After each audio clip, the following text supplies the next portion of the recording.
All right, ladies, how you guys doing? Good. How are you? So I'm gonna say it this way. Just tell me who you are, where you met, how you met, all that good stuff, and we'll just we'll go through games and we'll talk about whatever we want to talk about. Yeah. Go for it. Um, so my name is Lisette Huerta, and I actually met Ashley during the shit storm in Vegas. Okay. Um, I was so nervous to like leave my room because I didn't know you don't know who's a part of the show and who's watching you. And I was like such like a goody two shoe. So when they finally like you can leave your room to go get food, I went downstairs and I was actually on the phone with my cousin and I'm like, I gotta call you back. I'm like, because I saw Jimmy 42 talking to Ashley and our friend Courtney who got eliminated in Vegas during the flag challenge. And I was like, this is the perfect time to actually pick someone's brain who was in a Mr. Beast show. Not, Beast Games, but just a show in general, or video in general. So I was like standing there all awkwardly and like Ashley and like Jimmy like look at me like kind of like you can come by us like it's okay. And I didn't want to be like annoying because I'm sure so many people probably bombarded him. And I was talking to him and then just clicked with Ashley and Courtney and then all four of us were in a group chat and I'm like I'm in a group chat with like the villain from the last Mr. Beast like show like or video, so which was really cool. But yeah, and then we were kind of like inseparable ever since. And she was the first person out of like my girls that like I was super close with, which was Ashley and Teresa, and a couple other girls, but those were my main like ride or dies. And I never got to say goodbye to her when she got eliminated. And I went Well, back to my room. that was a hard thing too, because I mean, Yeah, during eliminations, it lack of a better word, it's literally the person dies and then they're gone and you never get to see them. It's like just no, it's in and out. There is no hugs. There's no farewells. There's nothing like that. It's you. You're right. my bracelet Yeah, from it was Ash. hard. Oh, you have it still. Girl, Oh, yes, it's gonna go in my little like shadow box once I can like officially make one. If they, But yeah. especially if they send us the jerseys, we hope. little momentum Fingers that she left crossed. on my bed when she got eliminated and I didn't get to say goodbye. I know. It was sad. That was the worst part, is not they just like whisk us away and you don't get to say goodbye And to you were with anyone at Amelia all. too. You guys were on the same Mhm. team. Hmm. Yeah. Yeah, It was because and I understand they had to be all business because they had to keep to a schedule. I mean, it was so quick. Had everything had to get going. They always had a game that had to go immediately right afterwards, or there was something that had to go, and they didn't want anybody to kind of hang around because then that can create other issues. I get it, but it was still sad. yeah, it was. So, Ashley, how about you? Tell us what's up with you, because obviously you guys met, but Yeah, so I mean, from my point of view, it was a similar situation. Just happened to meet Lizette outside of Starbucks when they finally allowed us to leave our rooms. And I'm lucky that, she made it through because we lost friends along the way, in Vegas, in Canada. And so it was really nice to have her sort of by my side and that I even had something to leave her because we even like shared the same cabin and like slept next to each other. And so it was just really literally heartbreaking beast besties the leaving. entire time until Yeah, oh until I was eliminated. oh my gosh. Wow. Yeah. And So we tried to get her the coin that we had too, which like sucked, but Yeah. nobody wanted to trade. And that was also just such a so shit so, show. so what level were you on again? What's that? One no star. Okay, So one. trivia. Okay, the trivia. Yeah. Yeah. Oh, oh. Yeah, that was the plan is that we were going to try to see in our friend group what coins everyone got and then try to switch coins so that way we could all stay together. And then most people ended up getting one no star. And I think that floor in general had a lot of big friend groups. So it made it really hard to switch to get that coin. I switched my coin 4 times Wow. and could not get a one no star to save my life. And you know, it I know. just kind of happened the way it happened. I know. I switched mine once, and it was some old guy that he was a older than me.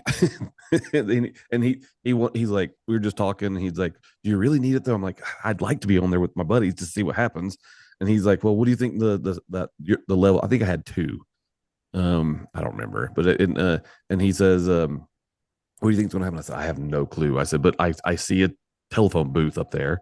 I see a TV. I said, I don't know, maybe a game of bluff. That was my guess, but I said, I don't know. And yeah.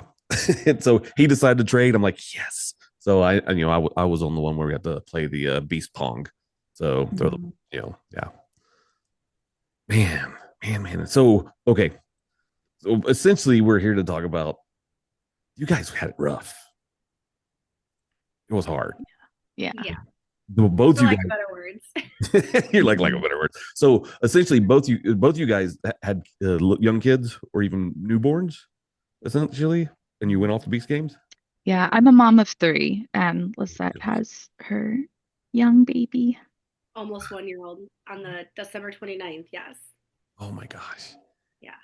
I tell you, time flies. It goes by so fast. I mean, this whole Beast thing seems like a total dream at this point. I mean, I was telling my wife, I said, "How long was I actually in Toronto?" And she says it was a month. I'm like, "Was it really a month?"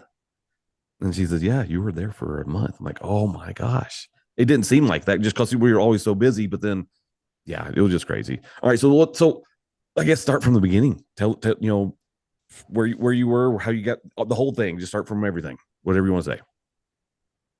Guys, you want to go first? Um, sure. So what do you mean by like the beginning? Like how we got there, how we Well, I mean, like, so you got a child. You decide to do this. So, well, that's part of why I did this is my kids are Mr. Beast fans.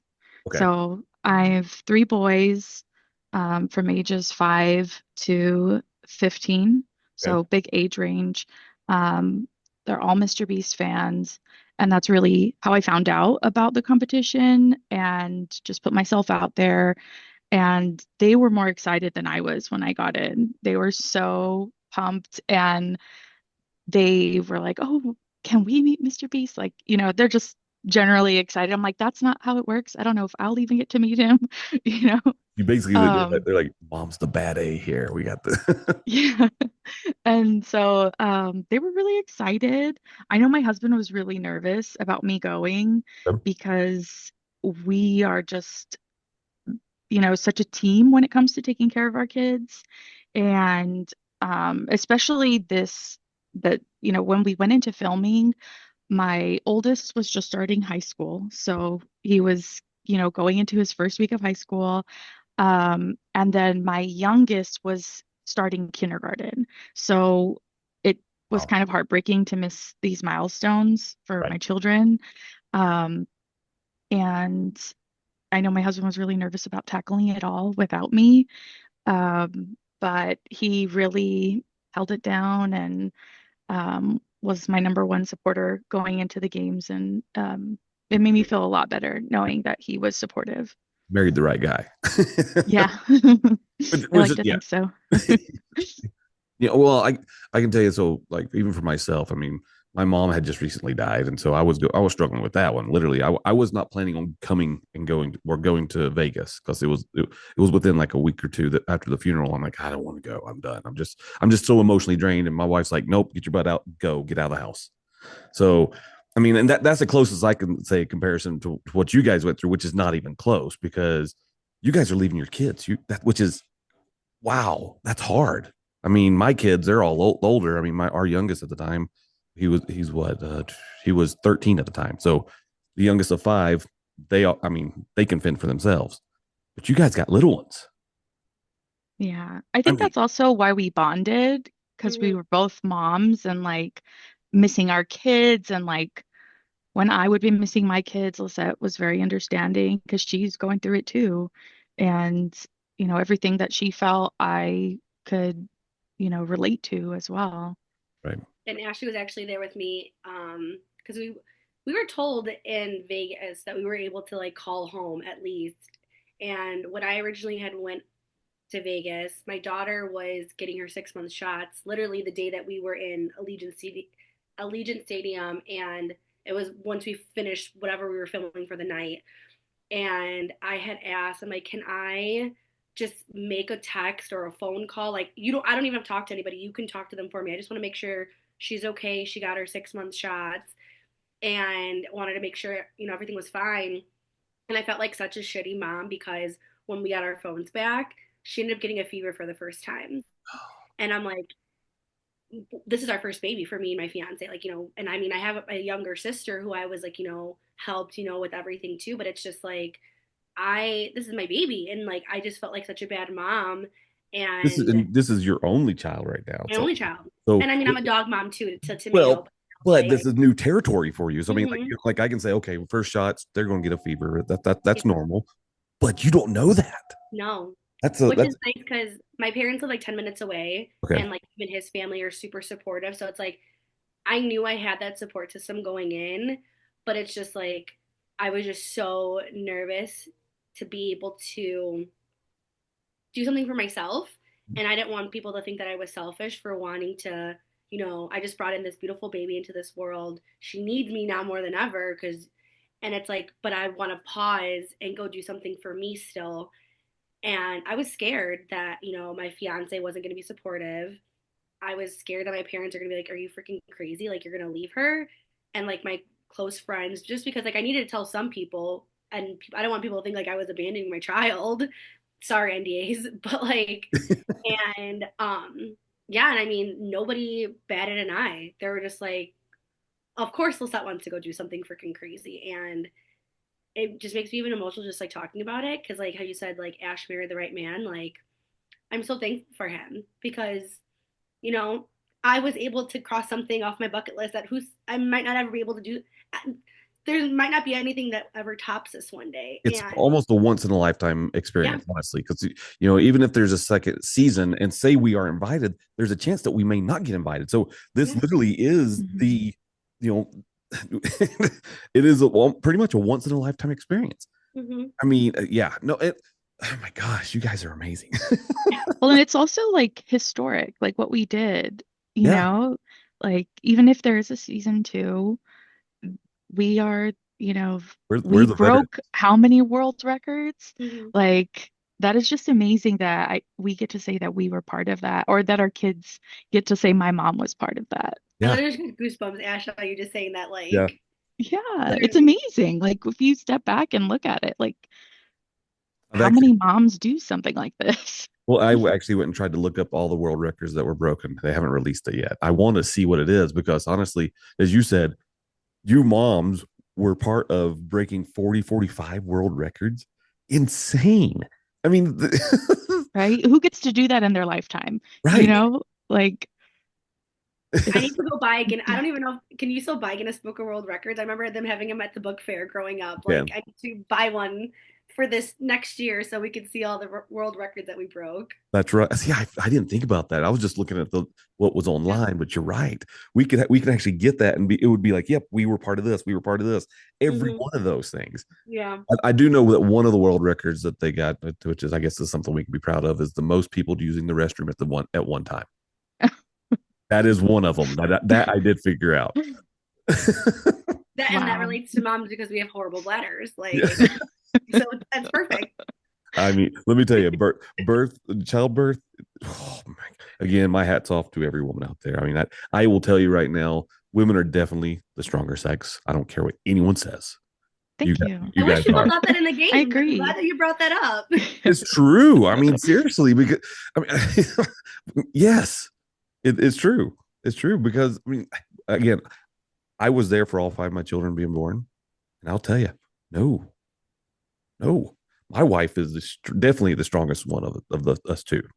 So yeah, it's crazy.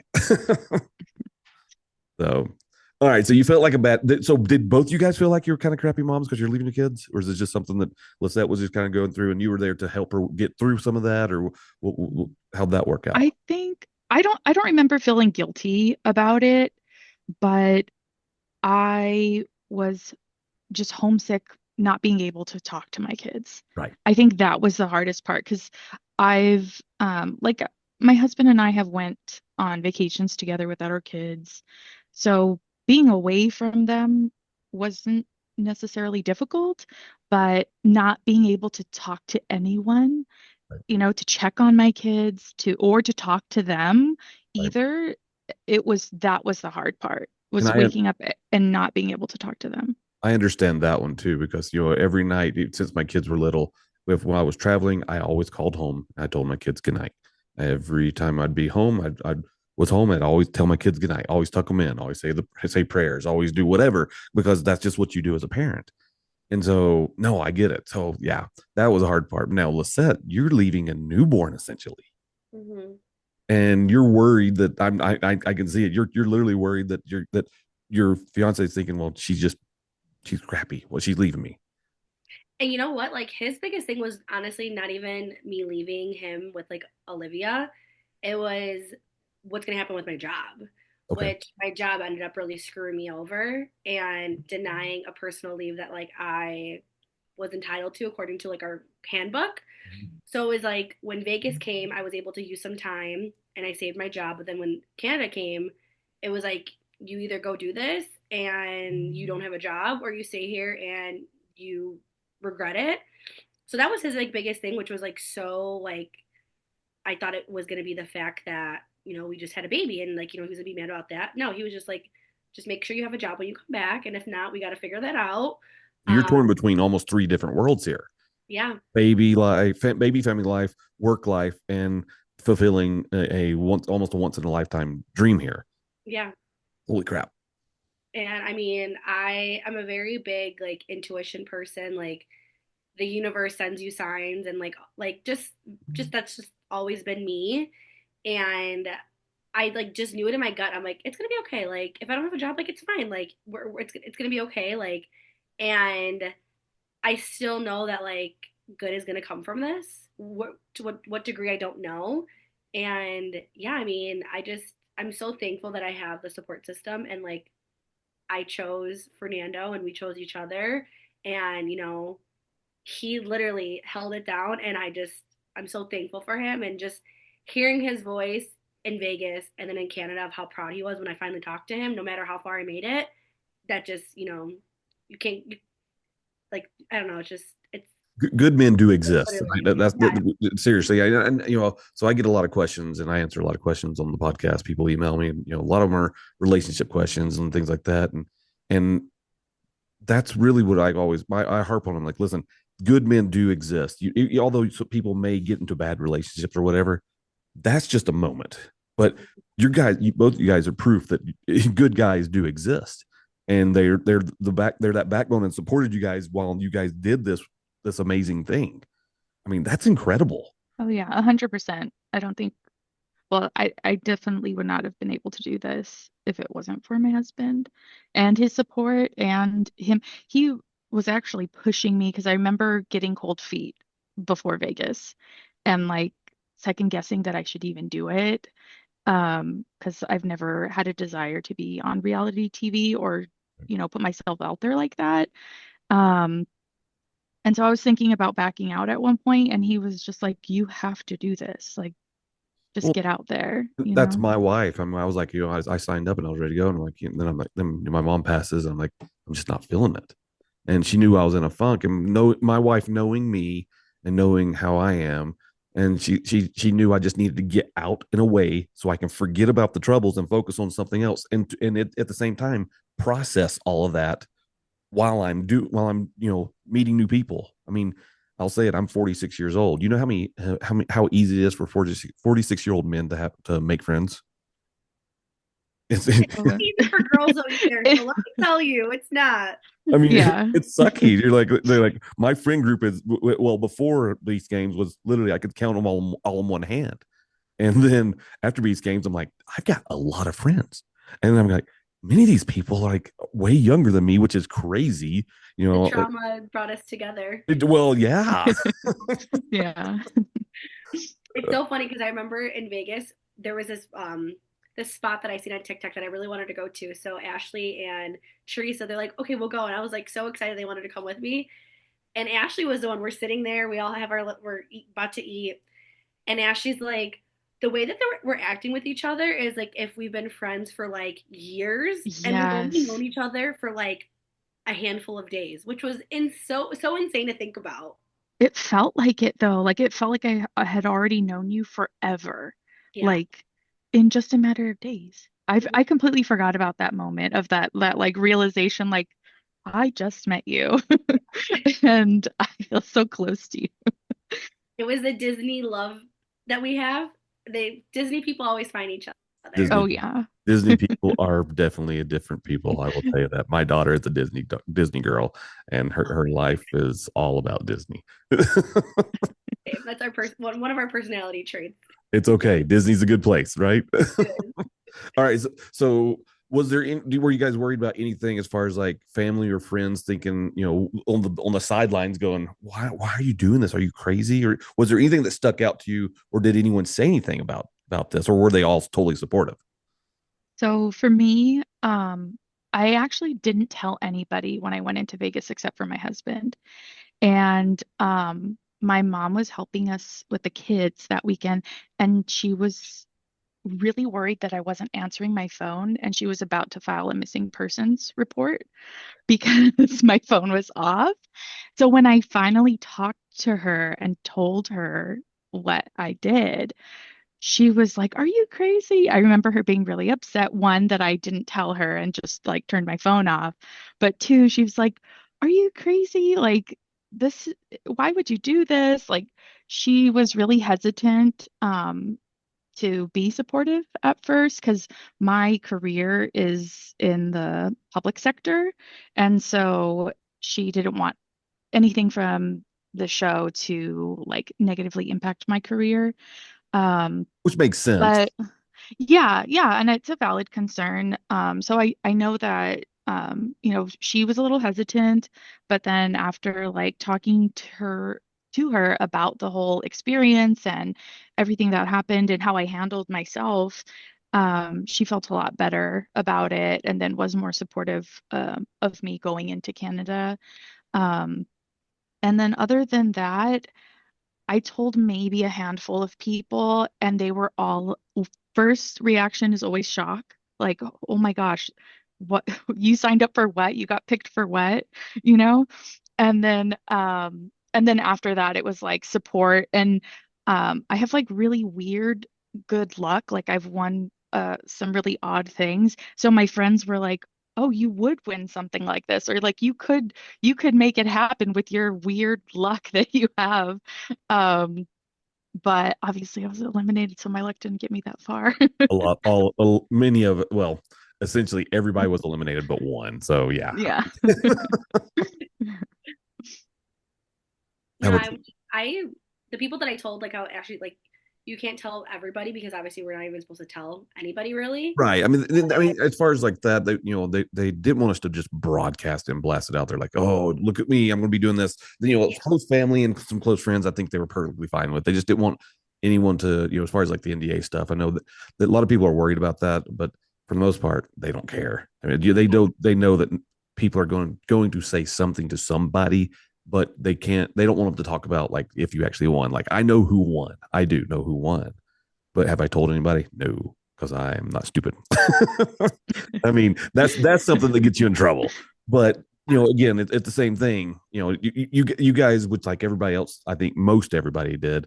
They just kind of kept it to their small group, is what it was. Their inner circle. Yeah, yeah.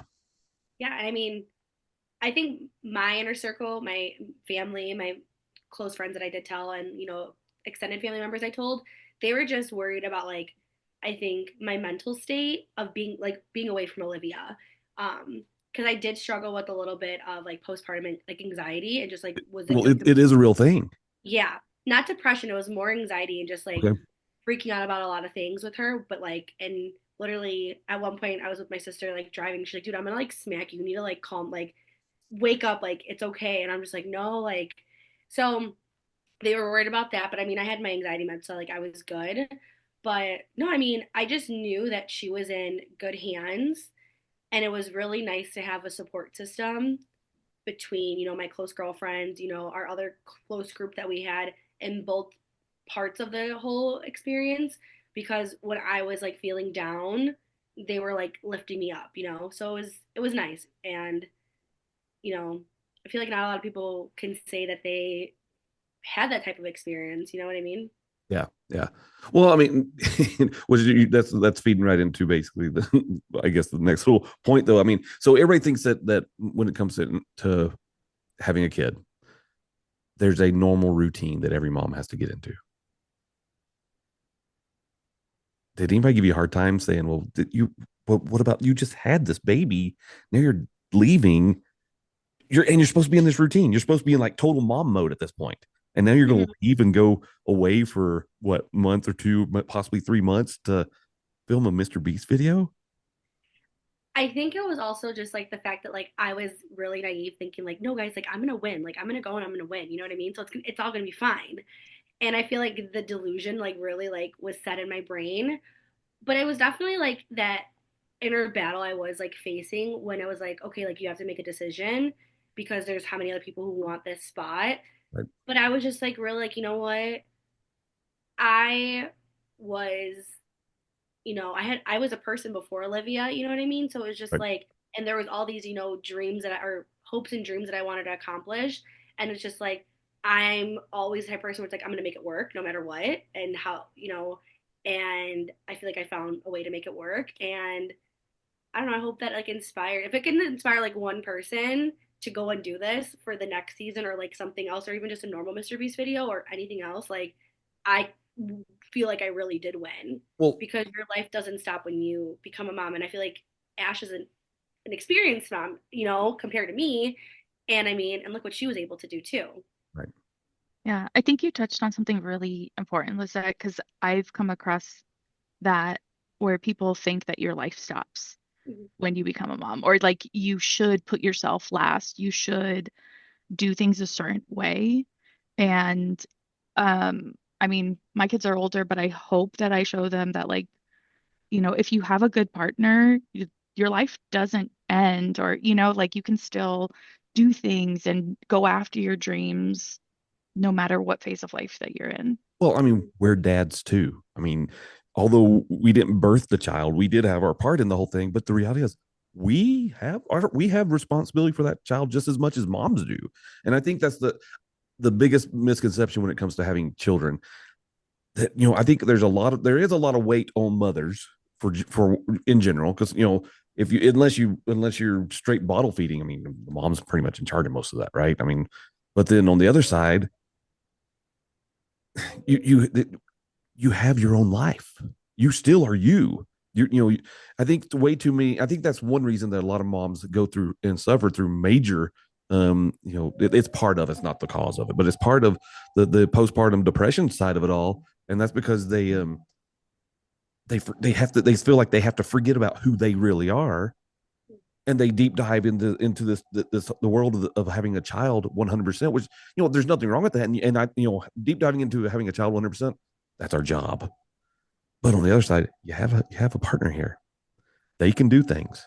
I know I traveled a lot for our kids, but when I was home, my wife, I was like, "You're sleeping in." I got the kid in the middle of the night. I'd get up and go take care of the kid. I'd change the diapers. I'd do all that stuff. But I mean, it's hard, but I think that's the biggest misconception when it comes to raising, having a kid. And I'm just coming from the dad side of it all. But you gotta allow your significant other have a life. It's not their life does not just completely change and like all of a sudden now I've got to be super mom and that's my only personality. I don't think that's right. I think that's just wrong in my opinion. No, So 100%. It has to be 50-50. And if you have to step out, then your partner, they got to step it up. exactly. And I feel like, we're success stories because both of our partners didn't burn the house down or anything, and everyone survived when we were gone. So Well, I mean, clearly, that's Everyone's a bonus. alive, all the limbs are intact. yes. Everybody was fed. The house was Yeah. probably mostly clean. Yes. I mean, there was probably some things that were pushed to the side to deal with later, but that's okay. It's Yes. perfectly fine. It's not that big of a deal. um. So, what was I guess my one of the questions I was thinking about is what was it like to be especially for you, Lisette, to leave? How hard was that to leave that child? Because you carried that child for 9 months. You have that honestly. Like, Technically 8 because she was born a whole month early. So okay, yeah. okay.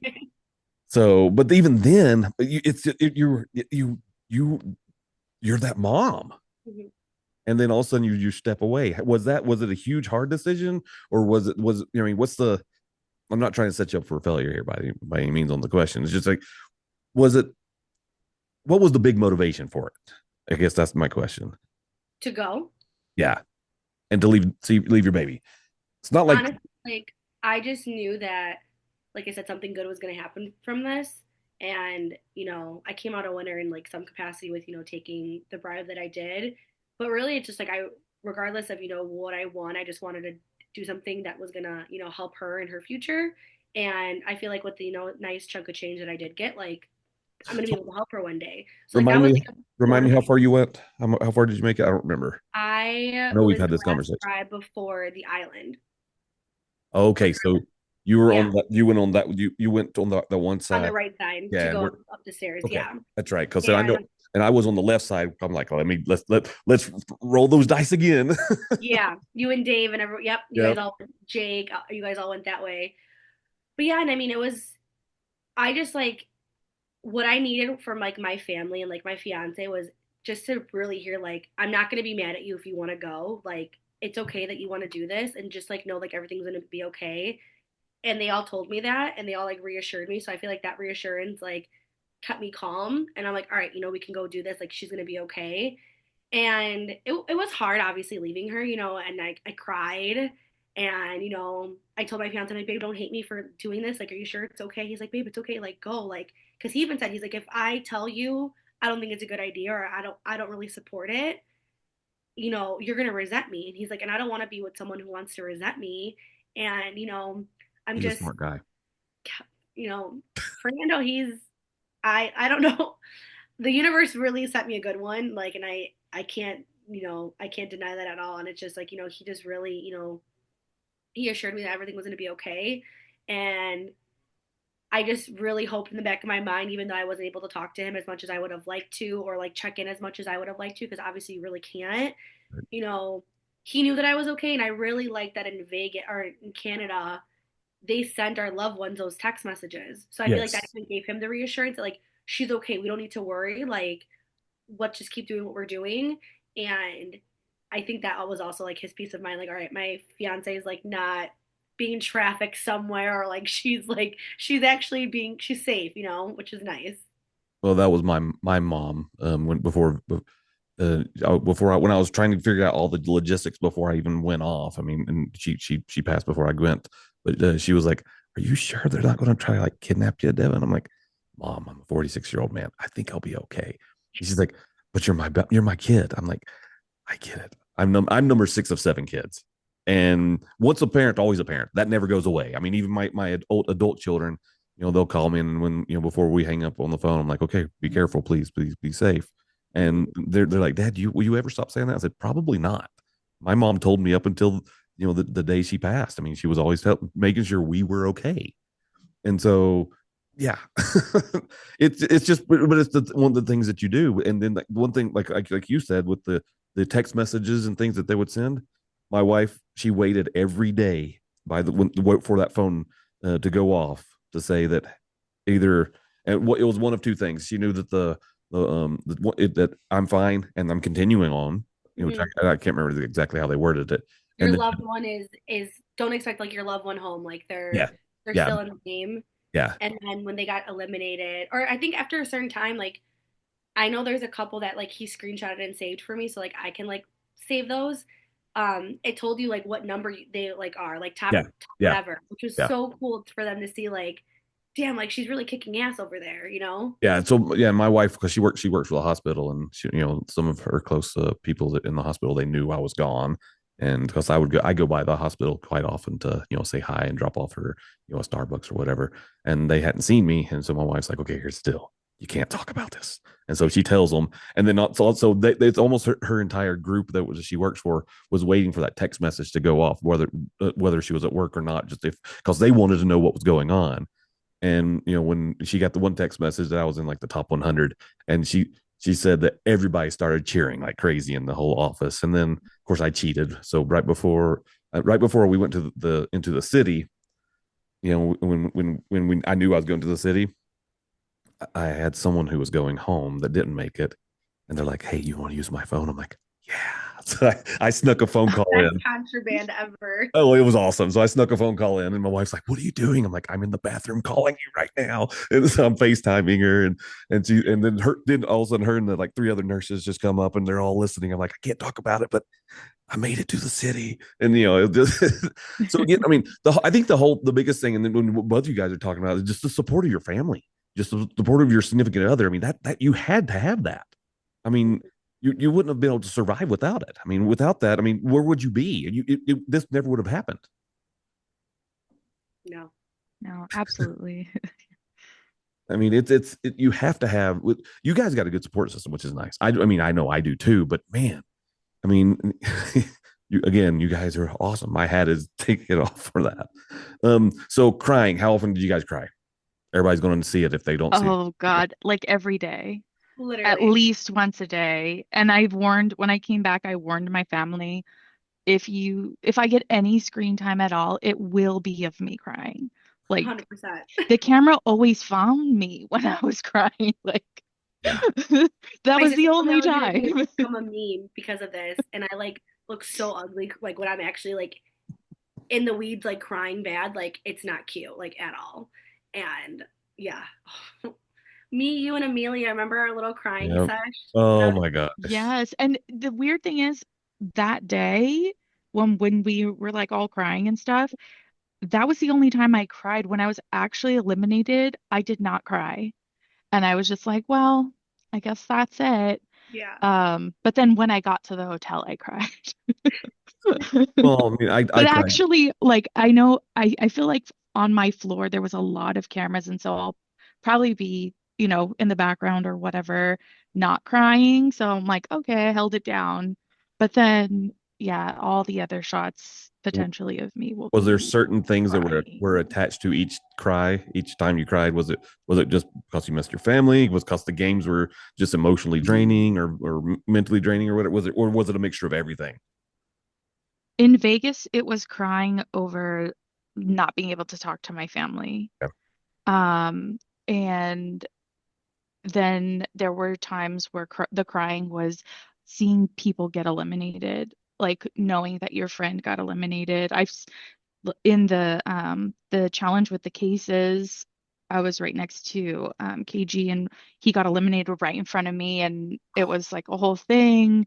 Or just being right there watching your friend get eliminated, it was hard. Well, I mean, and these were very emotional games, and they one thing they when they in Vegas when they had that one guy, the psychologist, come out, he's like, "Listen, I'm here if you guys need something. Just so you know, this is not an easy thing that's about to happen. We're about to literally, essentially, they said, we're going to mess with you in every way possible.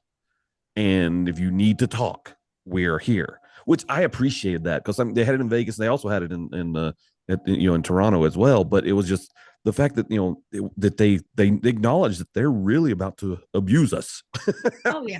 I mean, Yeah. but that's Mentally, not physically abuse us. right. Correct. No, I understand. But I mean, but Just only mentally. that's why like the food was like it was in Vegas because that was all part of the game. The food Oh was yeah. literally Mhm. small portions because they started off with 2,000 people. They wanted people to disappear and walk away. They wanted to walk through those doors. They didn't think people would be that strong to stand around.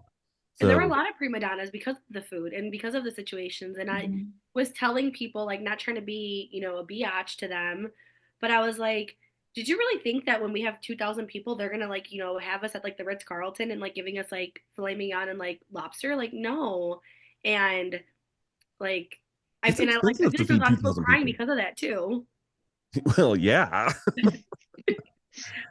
All right, so let's hit on the misogyny thing. That one is there was Lisette, you mentioned that there was a good bit of misogyny that you saw going on. Now, me, Yeah. I'm a naive guy, and I didn't really see a ton. I did notice some stuff, but I'm like, that guy's a jackass. Who cares? Let's move on from him. I don't hang around those people. I think I don't have any time for them. So No. And it was like, I feel like there was a lot more misogyny in Vegas than there was in Canada. Okay. And I feel like they did a good job of like even getting rid of all them, and even the people who were in the first row that like wouldn't make a decision to like one person self-sacrifice and they all went home. Like I feel like they weren't even the problems. They were just like, for lack of better words, like just playing dicks. Like Right. in Vegas, I'm a man, I'm the macho man, I'm stronger than you, you're a girl, you can't run fast, you're not strong, your job is in the kitchen, basically staying at home taking care of the Well, kids. but that's all accurate, right? I'm kidding, by the way. No, Oh yeah, that's exactly, yeah. my wife will come back here and smack me. But there No. was like people were making comments like, oh, there was a guy like statistically, like, these challenges are made to weed out the women because women are slower and men are faster and stronger. And they just like looked at us that we were beneath them and we couldn't hang with the big kids. It's like, dude, like I might not be able to run, but I'm pretty sure I could probably kick your ass if I Well, really needed to. I'm going to call BS to that because I watched all the ladies that were there, and I can tell you my toughest competition were not the guys. My toughest, I'm dead serious. And there's a reason why I waited till the like in Vegas with the flags. I waited. I was the last run. Oh, I My, was one of the last Oh, ones too. I was wow. 925. I was one of the last ones, dude. mine was 10:56. It was the last run, and I'm here. And if it wasn't for the poor little girl, I still feel bad about this, but she claimed her flag. She was that one, but she didn't realize I claimed the flag too. But then she's like, "Well, that number's mine." I'm like, she goes, "Which one are you going after?" I said, "I'm running that direction." She goes, "You're going for my flag." I said, "Here's the deal. This is the last run.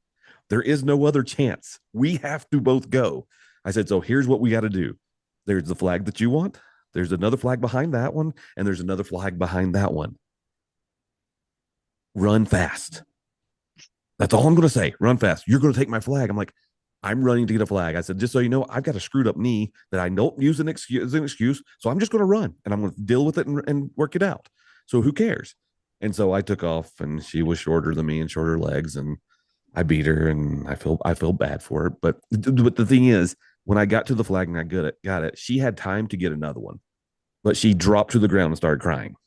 So I Oh broke. my God. So she stopped. She stopped running. She's like, she gave up is what she did. So I kind of feel bad, but then I kind of don't. But there's no need for that kind of stuff. I mean, is it true that men can do things better than women? Sure, on some things, but not everything. And honestly, most things that men think they can do better, they're wrong. All of our nicknames for the the misogynistic men, Ash. Uh-oh. Yeah, we tried to make the best of the situation in Vegas by like coming up with nicknames for the guys that were super misogynistic. Yeah. There were some good ones. There was like, I do know like I don't think they'll show it. For the Vegas deal, the guy at the end when that little girl jumped off that platform, Oh, Mhm. yeah. that guy, you know, he had to have been one of the guys that was doing some issues, but he there's no need to act like that. I mean, any competition, sure, everybody wanted to go to B City and go to Toronto, right? But it's a competition. It's a game. If someone jumps off and you don't want them to, doesn't matter. Guess what? That means you lost. Time to move on. Mhm. But not many people want to acknowledge that. And yes, it is sad because that at that point when she jumped off, 100 people were eliminated, and that allowed all of us other 1,000 people to move forward, which I'm very grateful that she did. But yeah. So I mean, did you guys have any misogyny that was directed towards you guys? Was there anything like that, or was it just kind of overall just them being dumbasses? I had a few situations. Even from the very first challenge, um, because I had an idea of what our team should do, and nobody would listen to me. All of the guys that were really loud and like kind of claimed themselves to be leaders, nobody would listen to me.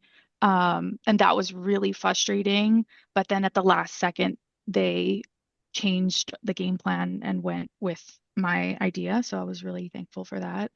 Like I told you so. So yeah, so that was like kind of gratifying because, but it was just, I remember being so frustrated that like they wouldn't listen to me just because I'm a woman, or like they told all the women on our team to get to the back of the rope, because Oh, we're weak. And I wanted to like literally lift some of these guys to be like, I can lift you, like just because you're a man, you're not necessarily strong. Like you could be a tiny man. you know how dumb that of a statement that is too? Because if that, so those were 10,000 pounds, right? There was how many people on each team? 300 or something like that. I can't remember what the exact number I was. think it was four. Oh, Was I okay, it? think man, you're each right. person basically was lifting like 25 pounds. Well, that's what the point I was Yeah. getting to.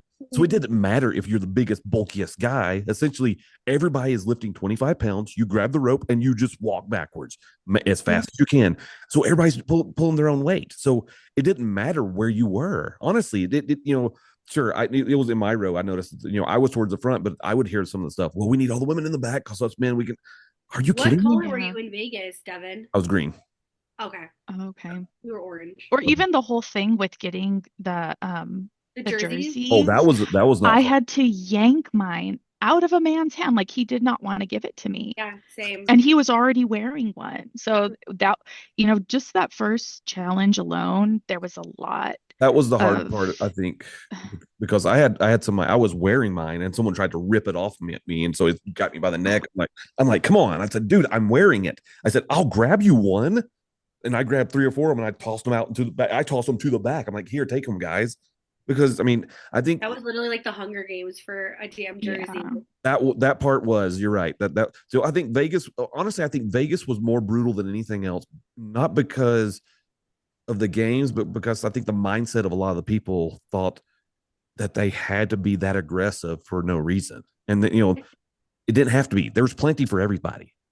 But also too, I constantly said this, like I think even up until I like left the games, was like we don't have to hate each other or be enemies with one another because there's so many of us. Like wait till it gets down to like literally we're like everyone in the competition is literally like in your plane side, like your plane side of you or whatever it is, and it's just like then like start being a dick to people. Like people were such dicks early on, and it's like I'm so thankful that a lot of them like didn't make it to prime, and that's not me saying that I was like better than anybody, but it was just like Well, we kindness don't need goes that. further. It kindness goes way Exactly. further than being a jerk. I know. So for me, I feel the same way. It's like when it came to just any of the games and anything that was going on, I didn't really consider anyone really competition until it was, and I had like three of my friends that were in there with I met in the games.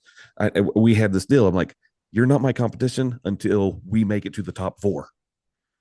I said, but even then, the top 4, we're still going to help each other as much as we can until someone wins. And I said, I'm okay with that. I said, if I lose to one of you guys, it's a beautiful thing. I was there to see it. And, yes, I would love to have the $5 million, but it doesn't mean that you're my enemy. It just means we played a game of what do you call it? Monopoly, and you just dominated the board. Okay. I don't like it, but it's a game. And I think that's the problem that a lot of people have is they want to make it where they feel like they have to be that dominant 24/7, and it didn't have to be that way. I mean, honestly, we kind of broke the games multiple times because we worked together. And I don't Oh think they yeah. thought that we were going to as much as we did. And I feel like there was a lot of unnecessary like pissing contest for a lot of it because everybody wanted to be an alpha. Everybody wanted to, oh, I'm the leader. And it was like people were saying, oh, you got to come join the meeting. It's like, I didn't nominate that person as a leader. I'm not going to tribal council. Like, I'm going to go over here Oh, and like Vegas. do, yeah, it was just, it was honestly comical. Like, I feel like there was a lot of times where like Ashley, Courtney, and Teresa and I, we were like just sit back and like these guys suck. Like it was just so funny, and I'm just like, wow. I hope you guys don't have wives or girlfriends at home because you guys are dicks. Well, it's kind of like me and a buddy of mine, I was watching. I'm a people watcher, and And so I'm watching all these people that are they're going after they had to be right in front of the camera, and this was in Vegas, and they had to be right in front of the camera, and they had to be had to have the best one liners and all this other stuff. I'm like, you guys are idiots. You're not going to make it to even the next 1,000. You guys are going to be out. And majority of those people that were in front of the camera in Vegas, they didn't make it. They because and it's like, okay, you can get your 15 minutes of fame right now. I'm going to wait. I mean, my whole strategy was I'm going to wait to get past the first couple episodes before I even try to get into the camera, and that's what I did.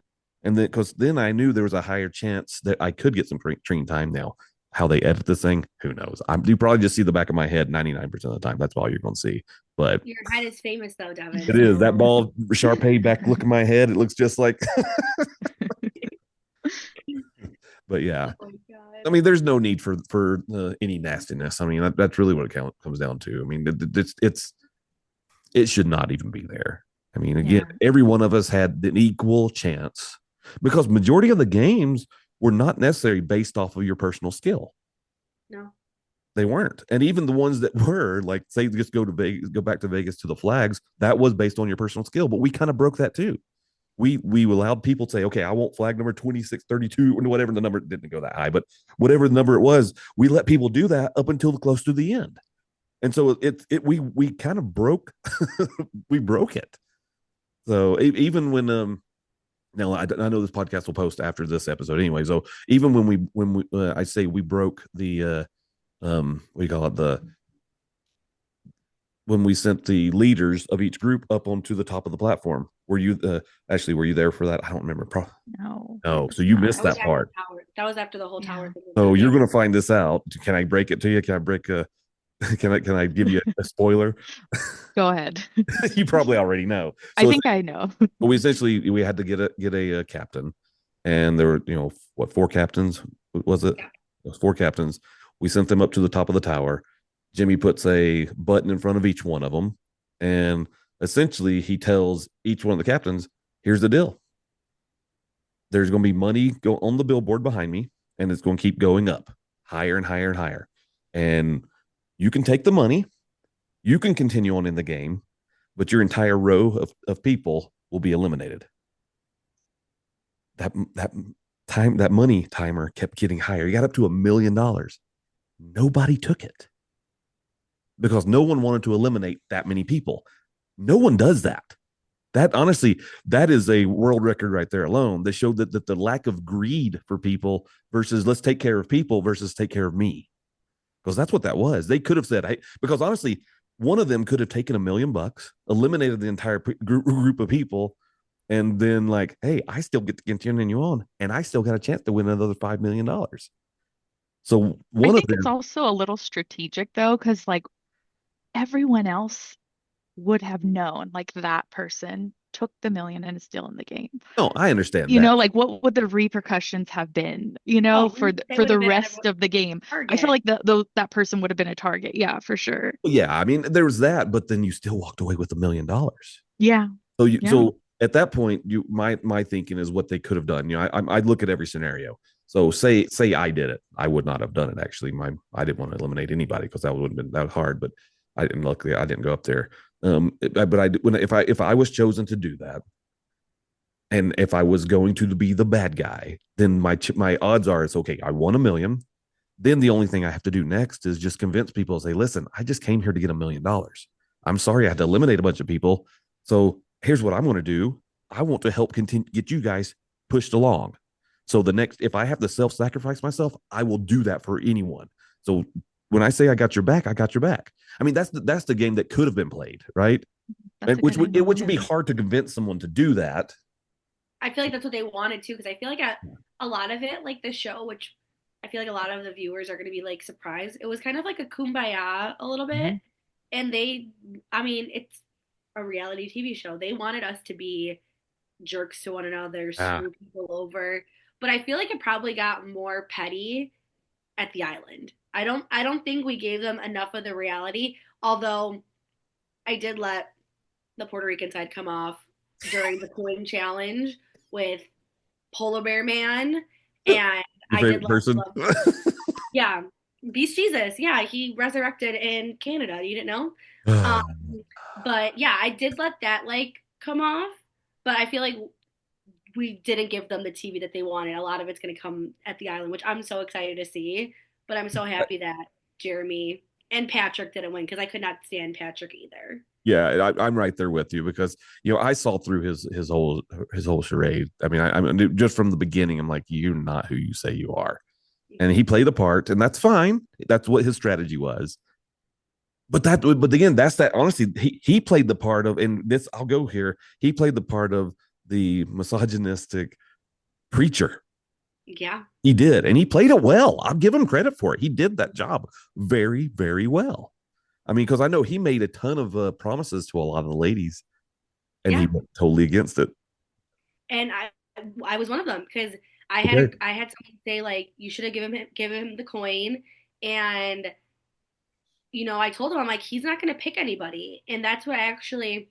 It was one of the contestants. His name was Chandler, and I'm like not like I'm just ranting out loud, and Matt comes up and he's like, "Oh, I want you to repeat that with all the cameras and stuff." So I'm like, "It's bullshit because it was a popularity contest." I'm like, "We all had to give him our coin. He should have then picked eeny, meeny, miny, mo, all random people because Right. all of us had to give him his coin, make it fair for Yeah, we everybody." we gave him the free ticket. He got a free ticket. Is what it Yeah. came down to.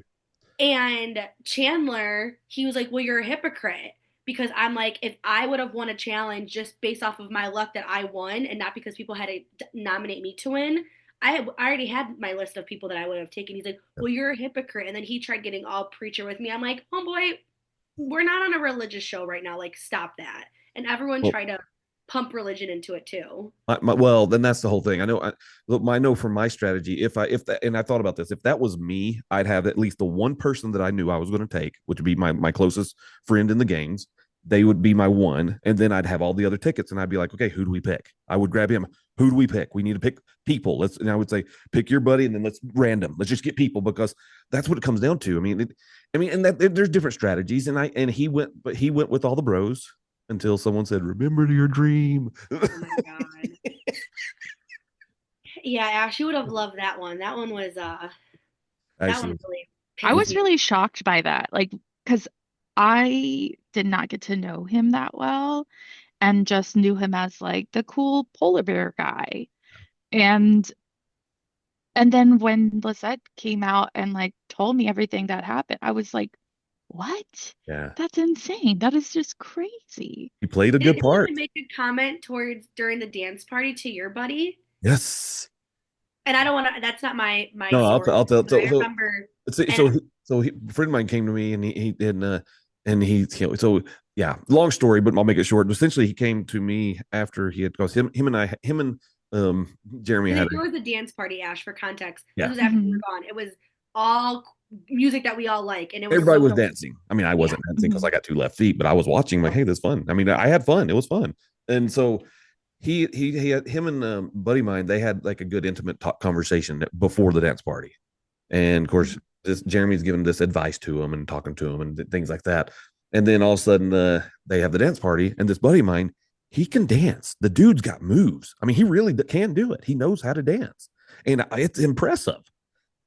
After the dance party, the next day, Jeremy comes to him and says, and this is like again, he plays a good villain.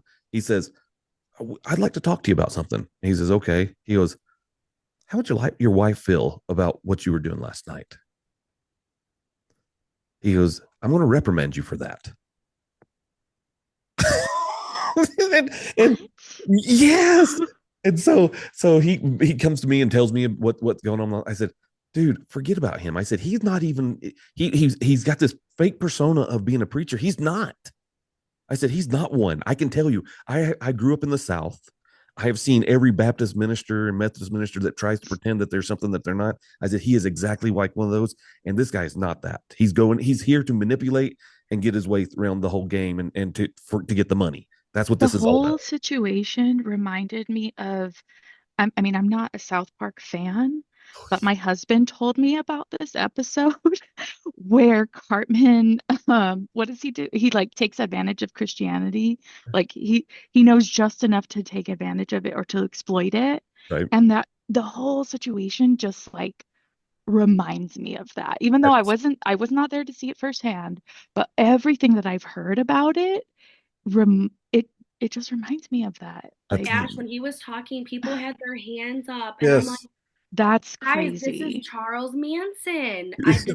Well, I thought about people think of Charles Manson, but I'm here going, no, this is more of a Jonestown with Oh my God, with yes, and James I didn't drink Jones. Really? Kool-Aid. Yeah, the Kool-Aid. The I didn't Kool-Aid, drink yeah. Kool-Aid, but I did eat Feastables, so Yeah, well, that, yeah, that was in there.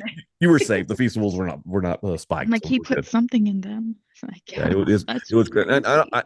I hope they give him the dues of. See, I so hope that they show him the villain that he really was, Oh, and how I hope so. That would be reality TV. I'd be sitting there with my popcorn enjoying it. Oh yeah.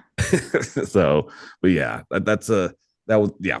It was interesting. I can tell you what, it was awesome. And sorry for the spoilers. You probably already knew about it, but now I heard The about a lot definition of of things. misogynistic to the core, though. yeah. Secretly, he But probably was. he was, I think he was the proof of the pudding is when you said the misogyny. I did see him, and like you said, it was less in the city than it was in Vegas, but he kept it alive in the city, and Oh, he had his core group of guys that were always with him. I mean, he called all his bros up there to get them to go to the island. So and all his women followers were sitting there crying, and I'm like, egging your face. And I walked.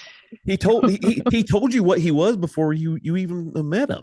I mean, if I'm gonna go religious here, but that's literally anyone in the Bible and the scriptures, who they are before you even. They'll tell you who they are.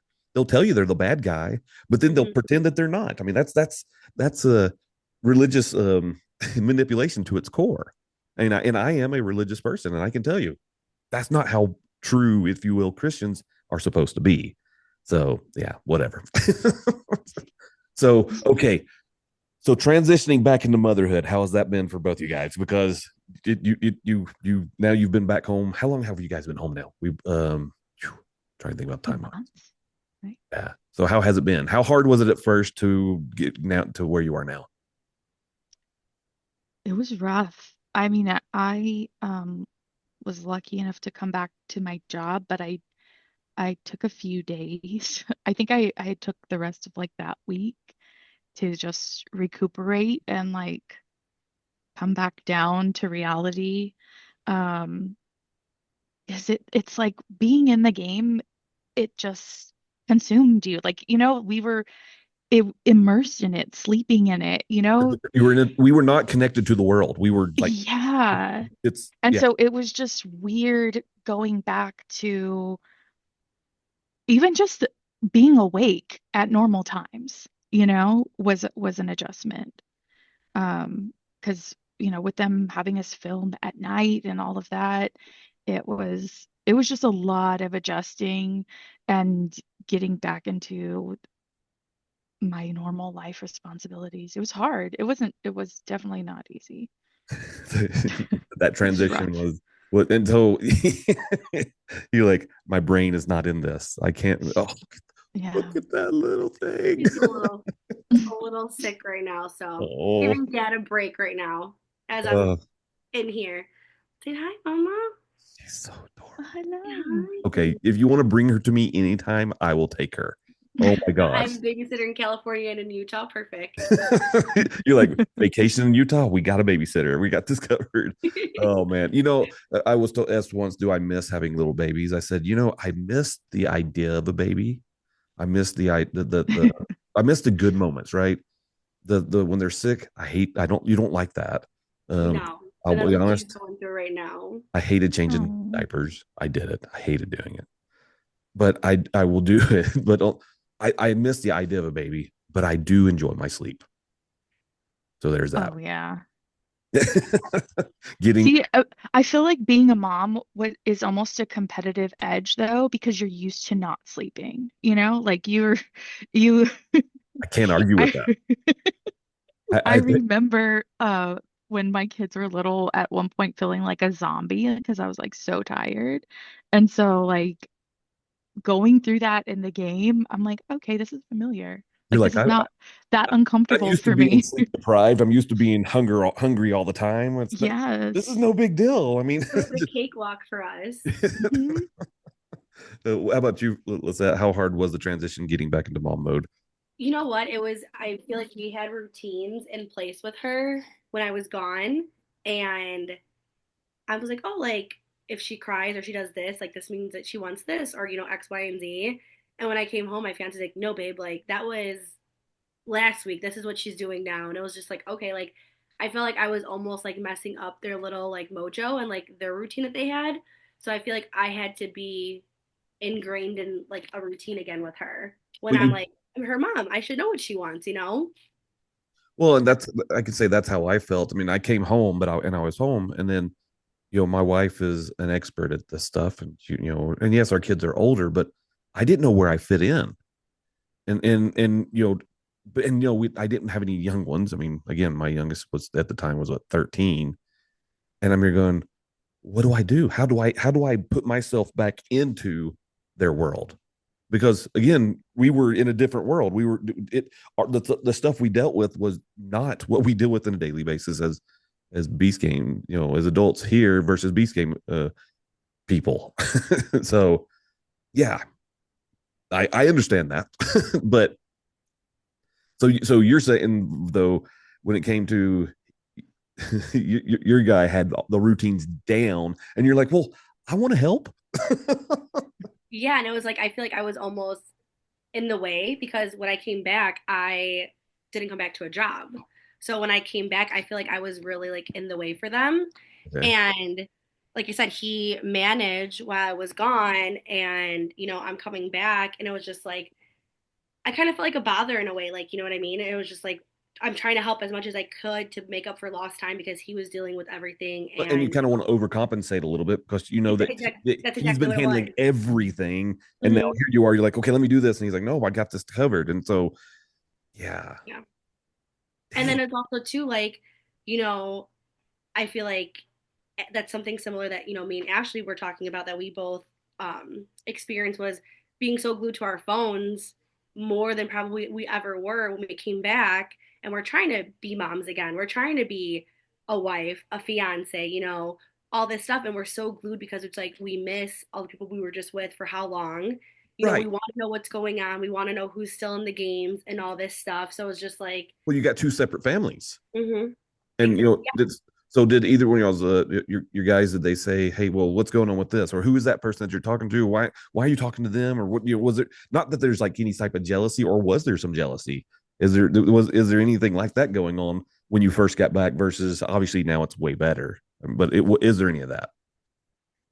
For me, I don't know if it's necessarily gotten better yet. Because the show hasn't come out yet, Like technically. he's so done. Yeah.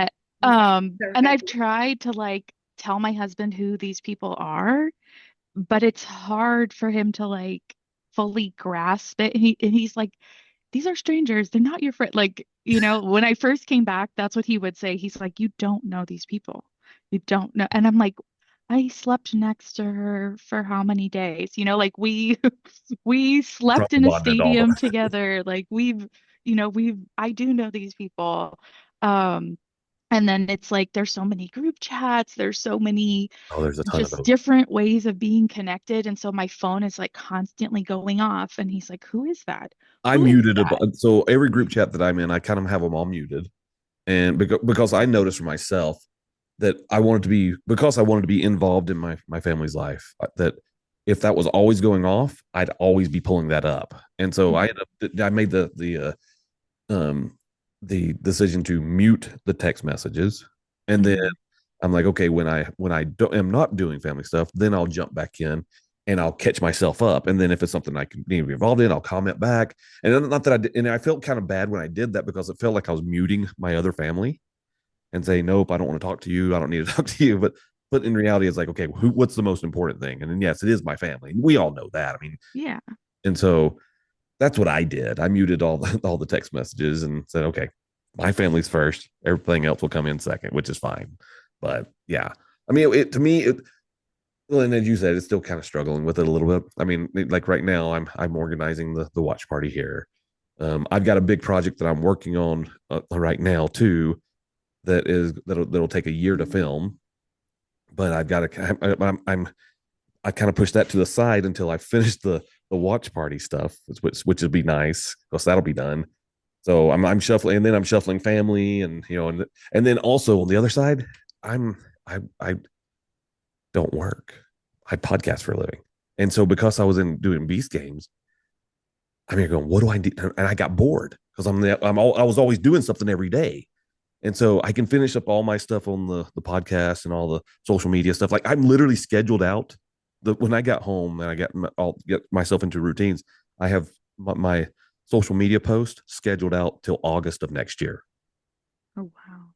It's automated. So I'm like, Oh, that's nice. I'm like, I'm bored. So I told my wife, I think I'm gonna go get a job. She's like, really? I said, I'll do part-time job because I can. And she was like, okay. I said, nothing that'll interfere with anything else. So I went and got a little part-time job just so I can do something. Keep Matter of yourself fact, occupied.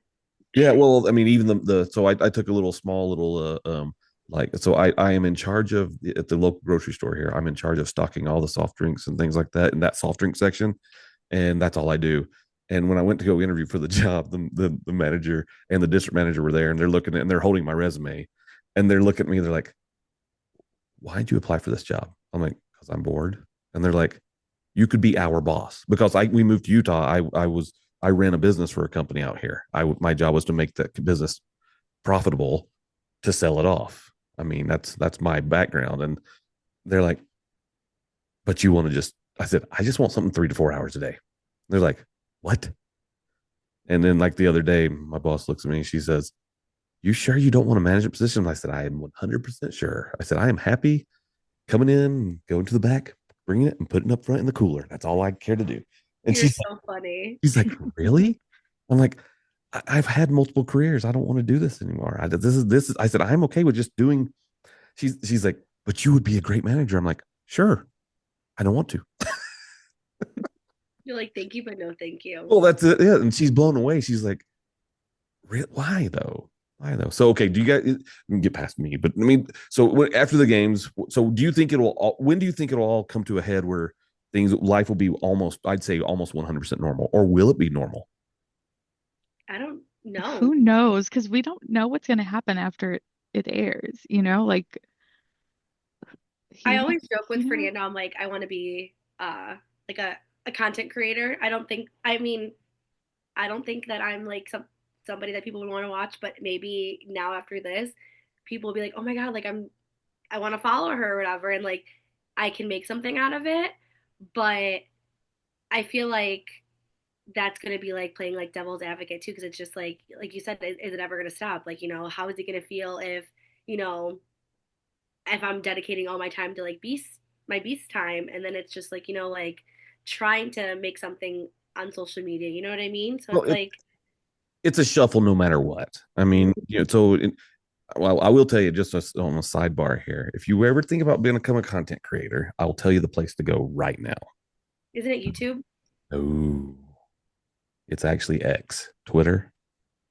See, and that's the one app that I'm not on. Right. And the reason I say that is so I've got an acquaintance friend of mine, and she's been doing it for, she's had her account on X since it was Twitter, right? Mhm. But they changed some stuff. And I'll tell you, her last month worth of earnings was almost $40,000. That would be nice. And all she does is just post. She talks about some political stuff. She talks about pretty much everything. Basically, whatever pops in her head for the day is what she's posting. But oh my gosh! So I know that the return of investment from time and everything when it comes to that is literally X is the paying the most. YouTube's good, but you have to get into the right niche, and you got to be Jimmy. You got to understand what hits and what doesn't hit.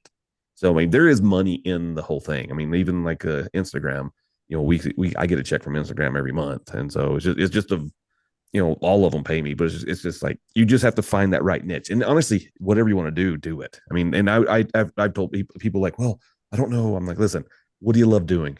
That's what you should do. I'm like, really? I said, yes. Now it will turn your love into a job, which can be a bad thing, but it also can be a good thing if you love it that much and you get paid for it. Why not? So you should do something. I'm telling you, got to do it. I want to, but it's also like I have like stuff like drafts or like, posts that I want to make and stuff that I'm just like ready to be able to post. But it's also like I also don't know how much screen time I'm gonna get. So it's just like I could talk about all this stuff, but people are gonna be like, "Well, we want to see you on Amazon. Like, what episode are you in?"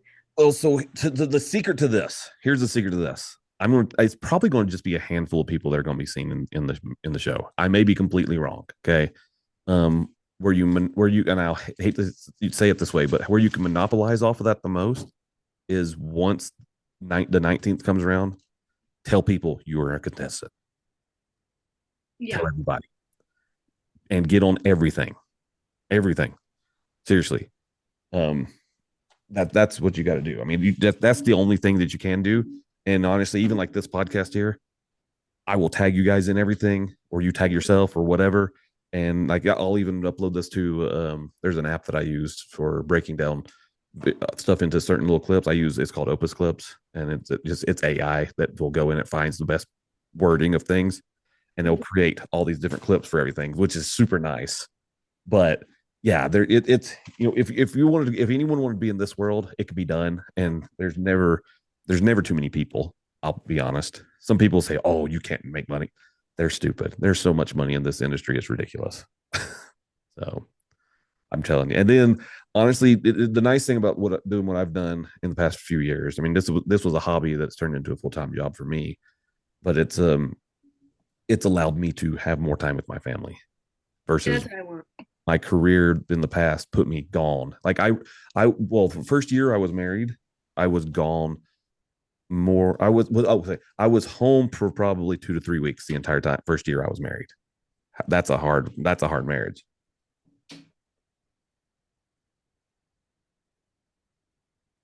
What's this for? Can I walk to Connor's house in the morning? It's school starts at Sure. really? Yes. Okay. I love that. He's been dying to ask me. I'm like, give me a little bit. He wants to tell you about another. Go for it. Impatiently just waiting in the corner. Yeah. Go ahead. So Connor got me this toy car, right? You got okay. I accidentally dropped it in the toilet. Okay. And I flushed the toilet. Got stuck, like where the toilet. Yes, it does. A little pee trap in the toilet. Yes. It got stuck right in that area. Uh-huh. So I looked up how do you turn water off on toilets. Yes, it's the valve. Yep. So I turned it off. The water drained out, and it was so gross because I had to reach my arm up into the toilet and I had to wiggle it out. You'll have this one day. Trust me. This is. I just hear him saying he had to shove his hand in the toilet and Yep. And then I scrubbed my arm. And then he scrubbed his arm for 15 minutes. He just said. This is the things you have to look forward to, and honestly, my wife and I, she does a podcast with me, not as much as she used to, but she'll do it like try to do at least once a week. And one thing I've always made this rule. I said, there's nothing more important than my kids. And he knows when the right time just to come in. And I'm like, I will answer your question at any podcast. I don't care. If it's important to you. It's important to me. And I've had some people say, why do you do that? That's stupid. That messes up the podcast. I'm like, no, I'm telling people that my family is more important, even though you guys are here and that you're important. But he had to tell me that. He had to tell me he got his gross hand all the way down inside that toilet and grabbed that toilet. You could tell he was so excited to tell you that. Yeah. You have that to look forward to because it's coming. I promise you. I'm so excited for Olivia to bring me something. I'd be like, that's great. That's disgusting. Why do you have that? So, but no, I mean, so yeah, I mean, it would go back to what we were talking about. There's a million ways to do things, and disconnecting from the games. I don't know if it's going to be as easy as we think it will be, even honestly, a year from now, because this is a highlight of a moment in our life. Mm-hmm. And you'll probably keep talking to all those Beast Games people all the time. But the ones that I made my connections with, I met you through Ashley, meeting Ashley and all my other friends, those are the people I want to still be friends with. I just got invited to a girl's wedding from Beast Games, and I was like, wait, I felt so honored that you want me to be at your wedding. I'm not that important, but thank you. I love that. Well, I'm trying to get Ivy married off here in the next year or two to somebody, which I can't talk about. To Carl. You said it, I didn't. They're such jerks. I've seen that. It's so funny that you mentioned that because it was after one of the challenges. He was with us in the city for a while, just sitting and talking to us. And I flat out asked him, I'm like, so like, what do you do? Like, can you act like, can you have a normal life, like, when you're not filming and stuff? He's like, well, it's kind of hard, obviously. And he was like, telling us like what he does in like his free time and like what he enjoys to do. And I'm like, it must be like so upsetting that you just can't get up and like go to Target when you want because you probably get bombarded. He's like, honestly, I don't mind it. And then I asked him, like, are you on dating apps? Do you go on dates? And my one friend was like, well, so you just can't ask him that. I'm like, no, I definitely will ask You got him. this. Yeah. He was so nice. He was just like, no, I don't really go on dates or this. I'm like, Well, which would be hard because with Ivy. well, that's exactly that's the goal. I'm working on it. I'm trying so hard. I'm trying to make, and I'm trying to do it in a nonchalant way, so it's not like I'm forcing it to happen. I know she wouldn't say no. I can tell you that. We just got to get Carl off his butt to go ask her out. That's what we got to do. He said that he liked her or something. So I think so. He didn't say it, but I'm a guy, and I can tell when a guy kind of has a thing for somebody. Everybody knows. Everybody knows. You can see that. And even in the city, it was always, he would always go down and sit by her. He's kind of shy in some ways, and so because of that, it's like, okay, we can make this happen. So I got to figure out a way to get him pushed that direction. Dude, just ask her out. If she says no, she won't say no. But if she says no, who cares? And I can honestly, I can convince him that she wouldn't like him just because he may have money. She can like him because he's a cool guy. Money don't mean shit in relationships. Yeah. Right. It really doesn't. My oldest daughter, she's like, Dad, I don't know when she was. I'd like to have a baby. I want to give you. We want to have a child, and we want to make you and mom grandparents, but we can't afford it. I said, okay, here's some advice. I'll tell you this: if you wait to have a kid till you can afford it, you'll never have a kid. I said, but on the other side, you do need to prepare a little bit, right? And so and I said, but the fact that you guys are both going to school and you're both working full-time jobs, that may be one of the parts you may say, okay, let's hold back a little bit. I said, but don't let life pass you by and forget about having kids when you should have kids. Let it happen when it happens and don't argue about it. If you're worried about money, it will figure itself out because as a parent, you 100%. Will make things work. So yeah. And I think that's what both of you ladies have done. I mean, you went away for Beast Games, you got a families, and guess what? You're back and you're making it work, right? Mm-hmm. So yeah. Well, you guys are awesome. Seriously, thanks for doing this. I mean, thank you. This is awesome. Thank you. I know like the struggles that I had as a dad, I could not even done it. I think women are the greater sex out there because the fact that you guys did the Beast Games, you did the whole family thing, and you're still doing it. Holy crap, you guys are awesome. So anyway, I'm gonna stop this recording real quick.